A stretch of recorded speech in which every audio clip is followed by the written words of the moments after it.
Capítulo 16. A medida do presente. E, contudo, Senhor, percebemos os intervalos de tempos, os comparamos entre si, e dizemos que uns são mais longos e outros mais breves. Medimos também o quanto uma duração é maior ou menor que outra.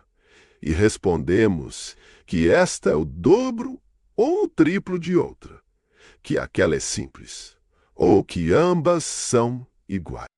Mas é o tempo que passa que medimos quando percebemos passar quanto ao passado, que não existe mais, e o futuro, que não existe ainda.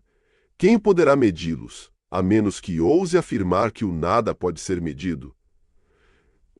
Assim, quando o tempo passa, pode ser percebido e medido.